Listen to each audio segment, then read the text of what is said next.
સંતોએ આ કીર્તનમાં રાધાજી માટે લખ્યું છે. હવે તમે શાસ્ત્રોમાં કે સમાજમાં નજર કરો, આખા ભાગવતમાં ક્યાંય રાધા શબ્દ નથી. અને મંદિરમાં આપણે રાધા કૃષ્ણને પધરાવીએ છીએ.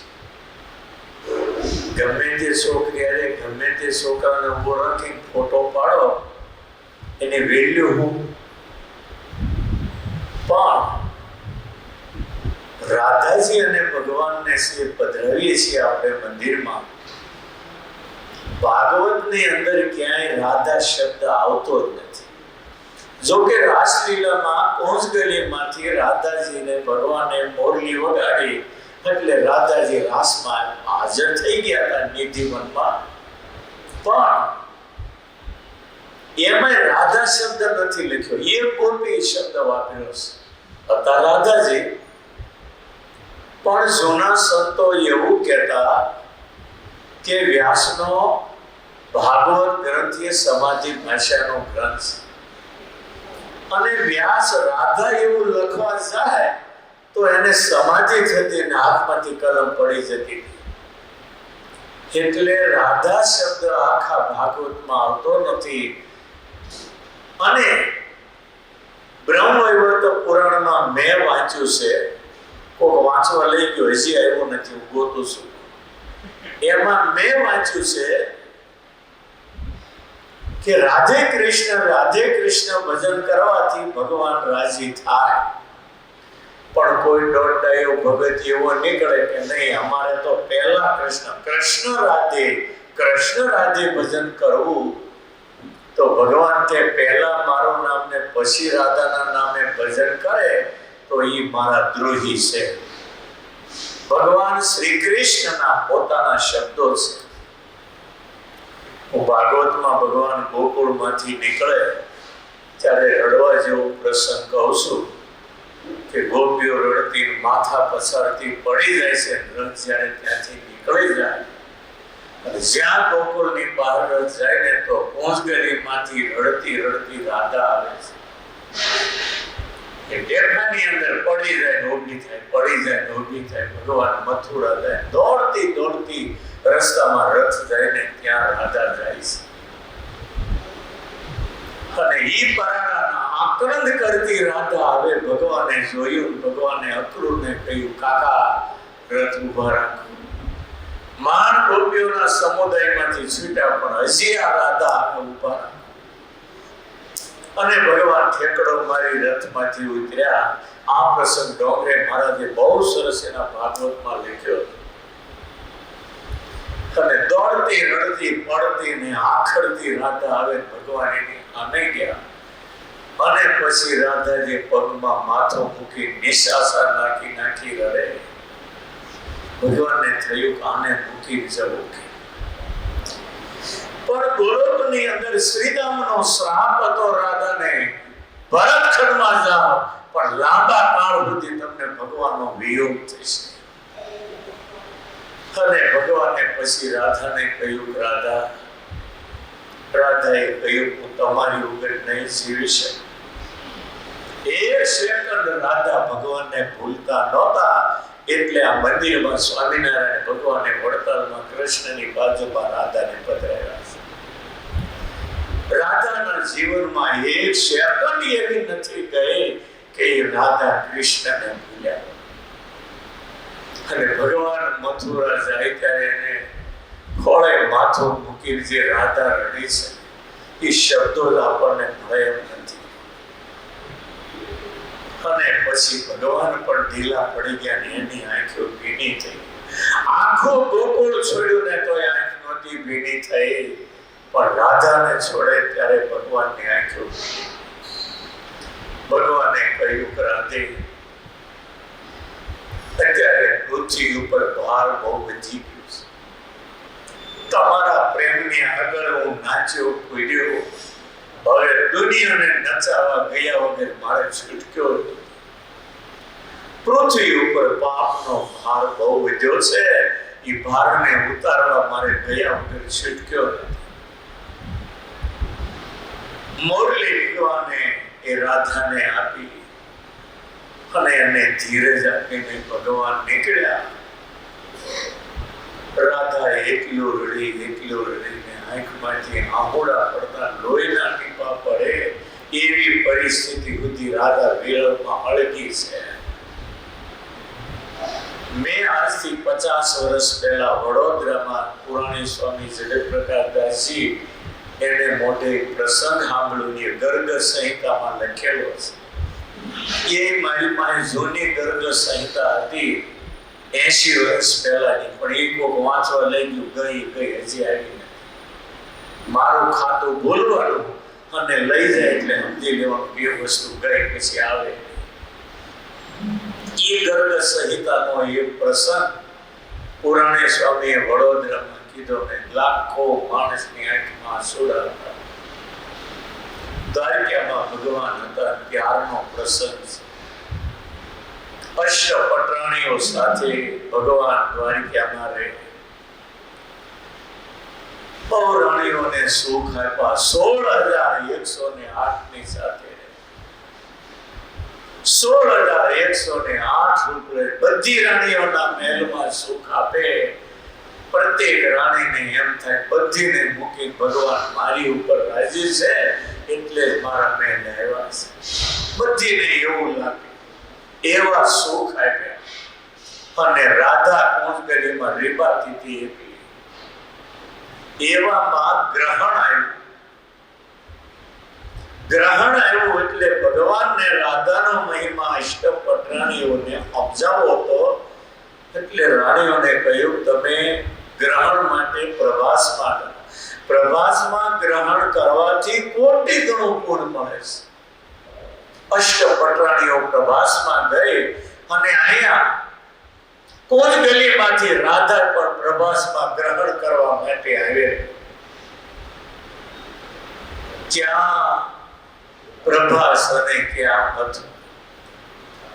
આ તો બધી દિવ્યતા ભરેલી વાત છે એટલે આપણી બુદ્ધિ આમાં પહોંચે એમ નથી, પણ વાત હાસ્ય એટલું ચોક્કસ. અમુક વાતોમાં છે ને આપણી બુદ્ધિ પહોંચે નહીં, ખોટી લાગે, પણ દિવ્યતા તરફ નજર કરીએ ને ત્યારે આપણે બહુ ટૂંકા પડતા હોઈએ છીએ. હું સત્સંગી જીવન શાસ્ત્રી હરિબલદાસજી પાસે ભણતો. 45 વર્ષથી ધામમાં આવી ગયા. તેથી એની ઉંમર હતી 90 વર્ષ. અને આખા સંપ્રદાયમાં 2 દેશની અંદર વિદ્વાન એવા અને આ દુનિયાના કાળા દાડા કોર્ટના કેસ એમાં પણ મોટો જજો, બેરિસ્ટરો અને વકીલો તારીખે કોઈ મંદિરમાં કેસની પડે ને એટલે શાસ્ત્રીને મળવા. સ્વામી અમદાવાદમાં કેસ હાલે છે નરનારાયણ દેવના મંદિરનું અને તારીખ પડી છે અને આવી વાત થઈ છે તો શું કરવું? અરે હરિબલદાસ શાસ્ત્રી કહી દે આનું આમ કહી દેજો, જાઓ તમારું પતિ જશે. હું એને એમાં ભણતો ત્યારે મોટા સંત, અમદાવાદના મોટા સંતો બળદેવ પ્રસાદદાસ સ્વામી હતા, વર્ષોથી ધામમાં વહી ગયા. એ બધા અમદાવાદને મોડીના કેસ લડેની શાસ્ત્રીની સલાહ લેવા. શાસ્ત્રો એટલા જાણે અને આ જગતના ખાવા દવા એટલા જાણે. એ મૂળ પલાણા ગામના હતા. પલાણા ગામમાંથી 300 સાધુ થયેલા. અને એ હરિબલદાસ શાસ્ત્રી એના ભાઈ ખેતરમાં કઈ કામ કરતા હતા, હાથી હાંકતા હતા. 2 ભાઈને ટસલ થઈ, તાને હાથી હાંકતા હતા. બળદ હાથીએ જોડેલા, ખરીકાનો કર્યો ઘા, લે આ તારું માર કાંઈ નથી જોતું. ત્યાંથી હાલતા થયા, સીધા વળતા લાવ્યા. અને હરિકૃષ્ણદાસ સ્વામી એક તપસ્વી સંત હતા જે આખી જિંદગી ધર્મશાળામાં થાંભલીને ટેકો દઈને બેઠા, પૂતા જ નહોતા, બેઠા ઊંઘ કરતા. એની પાસે આવીને કીધું મારે સાધુ થવું. પછી એને ભગત કર્યા, દીક્ષા અપાવી અને શાસ્ત્રી હરિબલદાસજી નામ પાડ્યું, સાધુ થયા અને એને આ સંપ્રદાયનો ઉદ્ધાર કર્યો. કાવા દાવામાં જેથી આ સંપ્રદાય ડૂબી ગયો હતો ને તેથી એને આ સંપ્રદાયને બચાવ્યો છે. એની પાસે હું ભણતો ત્યારે જજો, બેરિસ્ટરો મોટા એની સલાહ લેવા. શાસ્ત્રો પણ બહુ જાણતા. એમાં હું સત્સંગી જીવન વાંચતો હતો ભણતો તો ત્યારે મારે આસાને સત્સંગજીનું વાંચવું, એમાં ઓલ્યો અધ્યાય નીકળ્યો, ભગવાન નામમાં જાય વાંચતો. 5મા પ્રકરણનો 68મો અધ્યાય.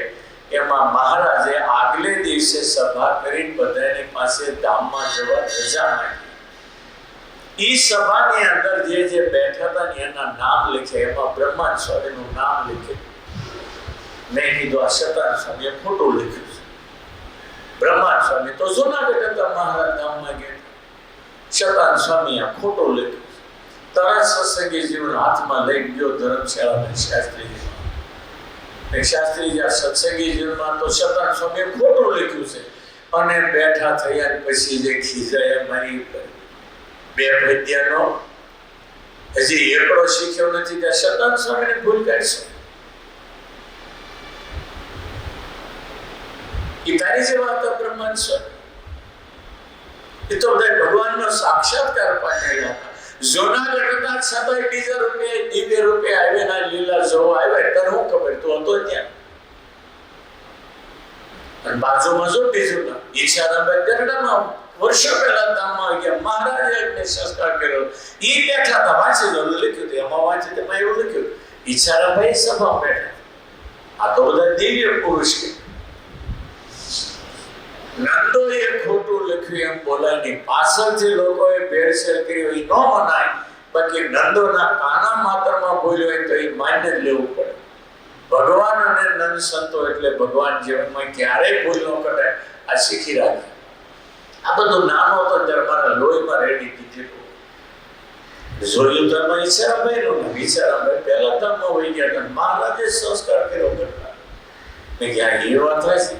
આ બધા દિવ્ય પુરુષો. એ જૂનાગઢ બ્રહ્માંડ સ્વામી હતા, પણ મહારાજ ધામમાં જાય સભામાં હું પરિસ્થિતિ થાય એ જોવા માટે દિવ્ય રૂપે આવી બેઠા હોય. અને શતાનંદ સ્વામીને દિવ્ય દ્રષ્ટિ આપી હતી, એટલે એને દિવ્ય દ્રષ્ટિથી જે દેખાણું એ લખ્યું. એ તો ચિઠ્ઠી ના સાહેબ, મહારાજે દિવ્ય દ્રષ્ટિ આપી જે દેખાતું લખ્યું. એટલે રાધાજી ગોકુળમાંથી પ્રભાસની અંદર ગુજરાતના છેડે, એમપી ને છેડેથી મધ્ય યુપી ને છેડેથી ગુજરાતના છેડે રાધાજી આવ્યા ગ્રહણ કરવા.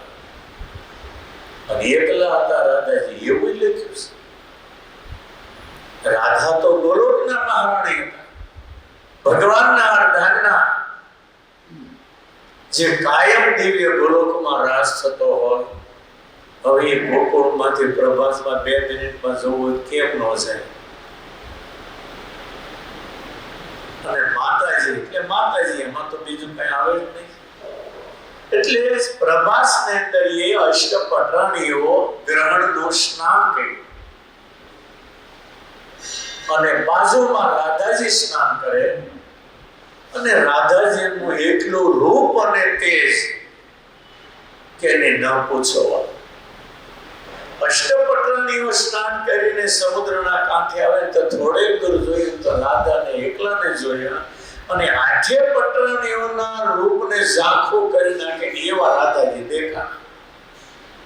એટલે અષ્ટપટરાણીઓ વિચાર કરે, આ સ્ત્રી કોણ છે? આપણને ઝાંખી પાડી ગઈ.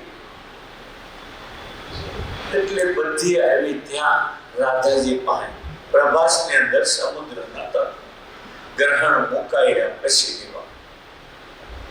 એટલે પછી અષ્ટપટરાણીઓએ પૂછ્યું,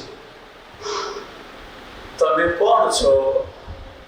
તમારું નામ શું છે? એટલે એટલું બોલ્યા, રાધે.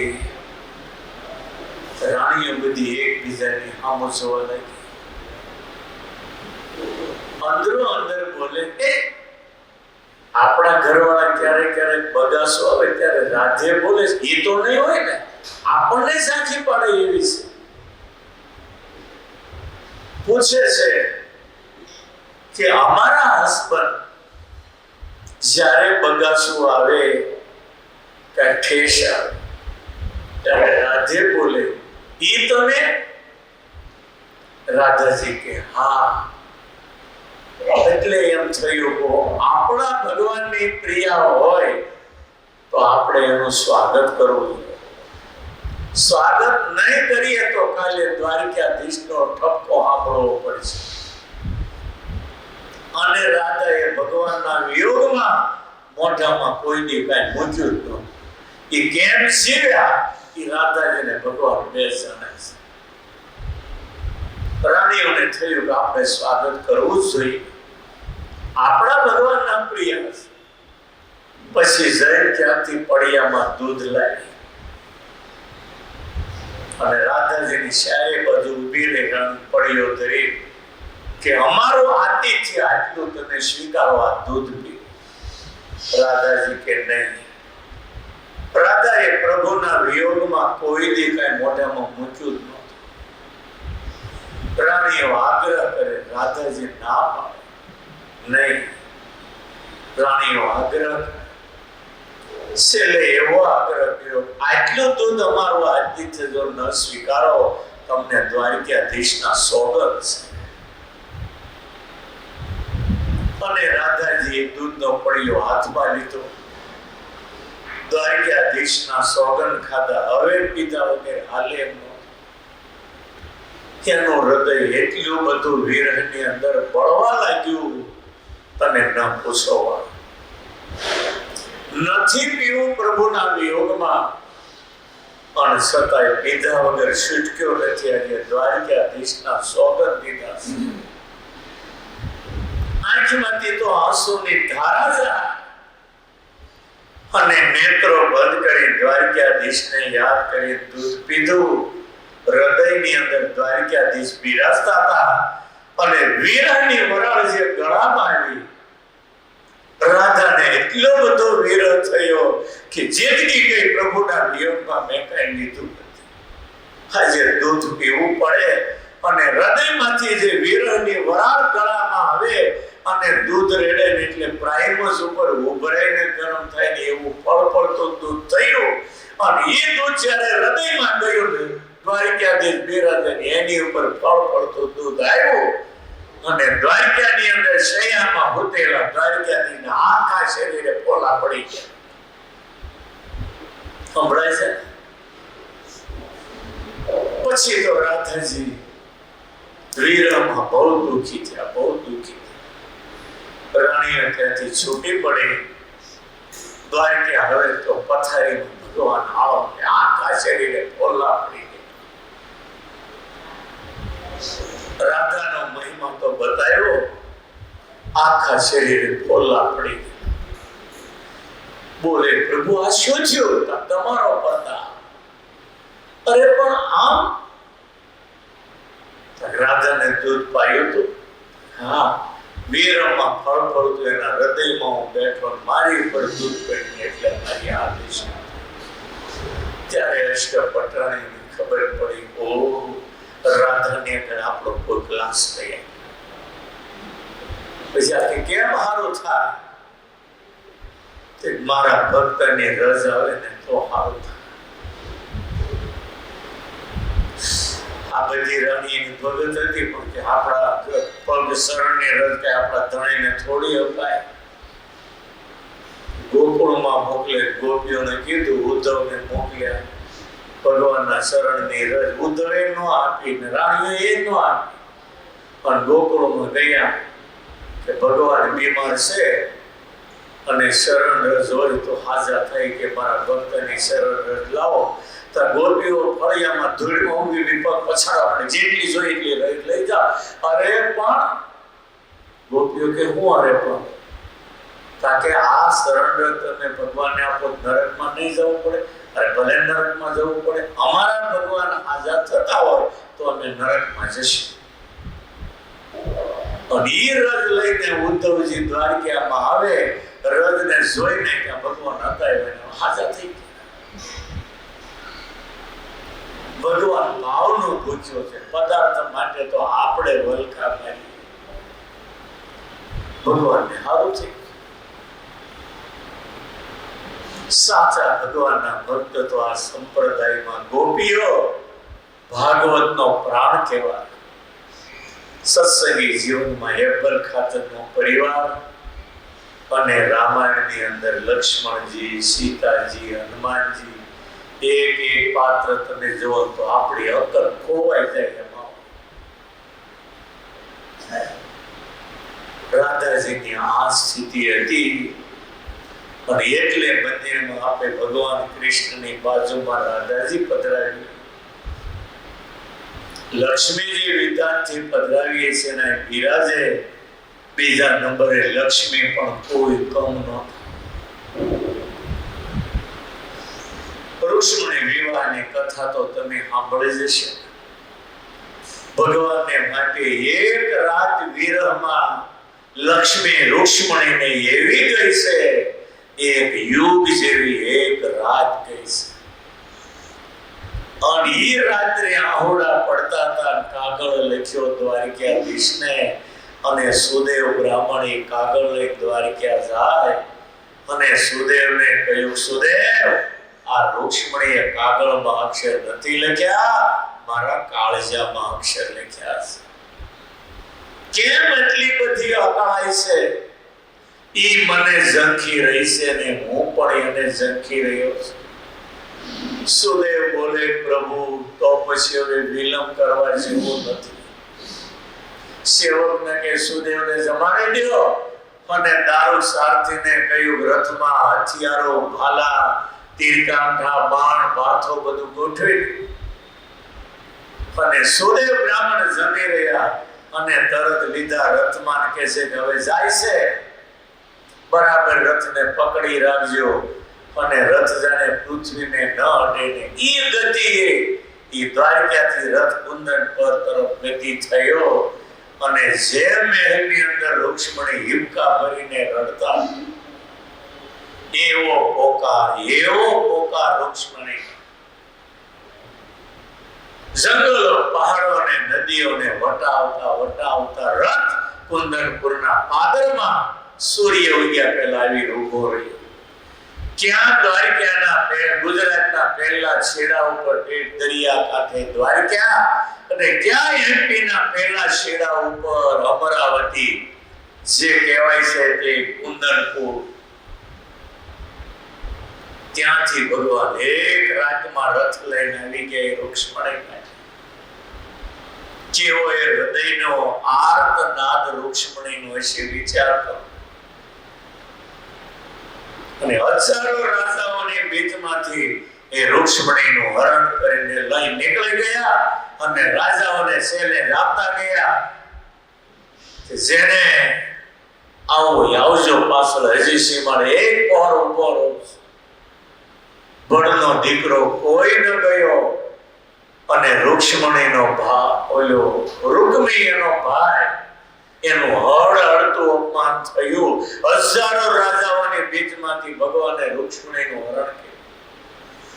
શિશુપાળ એક બાજુ હાથમાં શ્રીફળને કટાર હતી, એ પડી ગઈ. મગધ દેશનો રાજા જરાસંધ અણવર હતો. જરાસંધે કીધું, શિશુપાળ તારે પરણવાની. ઈજો ગોવાળીઓ લઈ ગયો, એના હાથમાંથી કટારને શ્રીફળ પડી ગયા. ઋતુમી આવ્યો. વિશ્વભરના રાજાઓએ શિશુપાળની જાનમાં આવેલા, અને આ રુક્મીનું હળતું અપમાન થયું, એની બેનનું અપહરણ થયું. હજારો રાજાઓની બીચમાં પ્રતિજ્ઞા કરી, હું જાઉં છું મારી બેનને લેવા. દ્વારકાધીશને મારી જો મારી બેનને ન લાવું તો મારે કુંદનપુરનું પાણી પીવું, પગ મૂકવું હરામ છે કુંદનપુર. ત્યાં સારથી રથ લાવે. રુક્મી રથમાં માર પછાડ રથ દોડાવ્યો દ્વારકાધીશની પાસે. આકાશ માર્ગે જતો, એવી ગતિએ રથ જાય. રુક્મીનો રથ પણ એમ જ જાય પાસે. ભગવાને દારૂકને કઈ થોડી સ્પીડ ધીમી કરી, અને માર પછાડ રુક્મીનો રથ આવે. દ્વારકાધીશને જરૂર ચડ્યું, પણ રથમાં રુક્ષ્મણી દ્વારકાધીશના પગ પકડી બોલી, પ્રભુ, મારા ભાઈને મારી ન નાખતા. અને એમાં રુક્મીનો રથ આવ્યો નજીક. ઠેકડો મારીને દ્વારકાધીશ નીચે આવ્યા, અને રુક્મીની આવી એવી ઝપાઝપી થઈ, હું વાત કરું તમને. મારી પછાડી છાતી ઉપર ભગવાન ચડી બેઠા, ઊંધા ગોઠણ નાખી એની છાતી ઉપર બેસી બે હાથને ગોઠણથી દબાવી અને સોટલો પકડીને બાથામાંથી બાણ લઈ એની અણીથી અડધી મૂછ મૂંડી નાખી, એક બાજુની મૂછ, એક બાજુનું માથું મૂંડી નાખ્યું અને એક બાજુની દાઢી મૂંડી નાખી, વિરૂપ કરી નાખી। દુનિયાને ખબર પડે કે આ દ્વારિકાધીશનો ચોર છે। અને જ્યાં હજી એને છાતી ઉપર ઉતરે અને કહી દીધું જો દ્વારકા તરફ માથું ઊંચું કર્યું તો તારો કુંદનપુર હળગાવી દઈશ। અને જ્યાં હજી દ્વારકાધીશ એની છાતી ઉપરથી ઉતરે ત્યાં બળદેવજી સેના લઈને આવ્યા। અરે કાન આવું તો પેલા કેવું જોઈએ, નીકળી ગયો સેના લઈને આવ્યો ને આ થઈ ગયો ત્યાં તો રૂપની સેના ત્યાં આવી ગયેલી। ભગવાન કે પણ ત્યાં મુહૂર્ત જેવાનો ટાઈમ જ ક્યાં હતો? સુદેવે કીધું તરત નીકળવું પડે, નહીતર મરી જાય એમ હતી। હવે હું રૂક્ષ્મણીને લઈને જાઉં છું, તમે આ રૂપમીને પ્રસાદી આપજો, જેટલી મેં કોઈની પ્રસાદી નથી એની એકને હરખો કર્યો છે। પછી બળદેવજીની સેના રૂકમીનું યુદ્ધ થયું, ત્યાં પરાસ્ત થયો, હારી ગયો।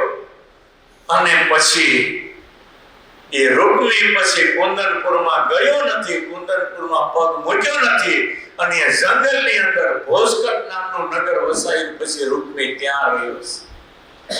અને પછી મામલો બધો દ્વારકાથી રૂક્ષ્મણીને માધવપુર આવ્યા, યાદવ આવ્યા, માધવપુરમાં માંડવો નાખ્યો, અડધા યાદવો જાનૈયા અને અડધા માંડવા પક્ષમાં, અને દ્વારકાધીશને દ્વારકા લઈ ગયા। ધામધૂમથી યાદવો જાન લઈ માધવપુર આવે અને માધવપુરના માંડવામાં પછી ધામધૂમથી એ દ્વારકાધીશ અને રૂક્ષ્મણીનું લગ્ન થયું। અને એને સ્વામિનારાયણ ભગવાને વડતાલમાં પધરાવ્યા, જેને આપણે લક્ષ્મીનારાયણ દેવ કહીએ છીએ અને જેના 200 વર્ષ પધરાવ્યાના ઢોલ વાગી રહ્યા તમને બધાને ખબર છે। એટલે આ બધું રાધા અને લક્ષ્મી છે ને એની વાત બહુ જગતમાં આવ જુદી છે। રાધા એટલે ભગવાનની મૂર્તિનું મૂર્તિમાન સ્વરૂપ બાજુમાં ઊભો હોય ત્યારે એને આપણે રાધા કહીએ છીએ, અને ભગવાનનું રૂપ એ મૂર્તિમાન જ્યારે ક્યારેક હૃદયમાં હોય અને ક્યારેક બાજુમાં હોય ત્યારે રૂપને આપણે કહીએ લક્ષ્મી। રૂપ અને સુખ ભગવાનના બે રૂપ છે, રાધા અને લક્ષ્મી। શિક્ષાપત્રી ભાષ્યની અંદર રાધા ર અને આ ની અંદર આ છે, ધ ની અંદર પણ આ છે, ર આ ધ આ 4 અક્ષરની સંધિ કરો એટલે રાધા થાય। અને એનો મહિમા લખતા લખતા શિક્ષાપત્રી ભાષ્યની અંદર શતાન સ્વામી આખા પાના ભરી દીધા છે। એટલે રાધા અને લક્ષ્મીની વાત છે ને દુનિયામાં આવ જુદી છે। અને રૂક્ષ્મણી કથાની, રૂક્ષ્મણી વિવાહની કથા જે સાંભળે એનો સર્વત્ર વિજય થાય છે।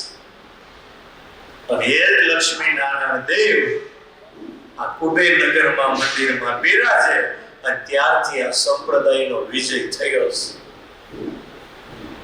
આ લક્ષ્મીનારાયણ દેવે આખા સંપ્રદાયને ઉલટ સુલટ કરી અને સતયુગ લાવી દીધો।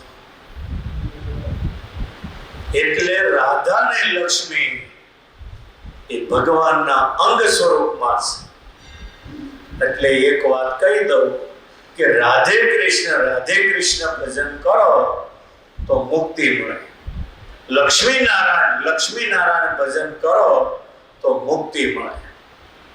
સ્વામી એજ નારાયણ એ નામથી સ્વામિનારાયણનું ભજન કરો તો મુક્તિ મળે। પણ સ્વામી અને નારાયણ, સ્વામી એટલે ગુણાતીતાન સ્વામી ને નારાયણ એટલે સહજાન સ્વામી, એવું ભજન કરો એટલે ઘોરતમ નરકમાં જાઓ। શતાનંદ સ્વામીએ સ્વામિનારાયણ નામની વ્યાખ્યા કર્મધારે સમાજથી કરી। સ્વામી સાચો નારાયણ ઇતિ સ્વામિનારાયણ આ વ્યાકરણની દ્રષ્ટિએ। પણ વિરોધી લોકો એનો એવો અર્થ કર્યો દ્વંદ્વ સમાસ, બે વ્યક્તિ માટે સ્વામી ચ નારાયણ ચ સ્વામિનારાયણો દિવસના, એટલે બે વ્યક્તિ માટે સ્વામી એટલે ગુણાતીતાન સ્વામી, નારાયણ એટલે સહજાન। વ્યાકરણની દ્રષ્ટિએ જેટલે અર્થો કરવા એટલા થાય, પણ શાસ્ત્રમાં એવું લખ્યું મહાજનો એન સગત સ્પંથા, મોટા પુરુષોએ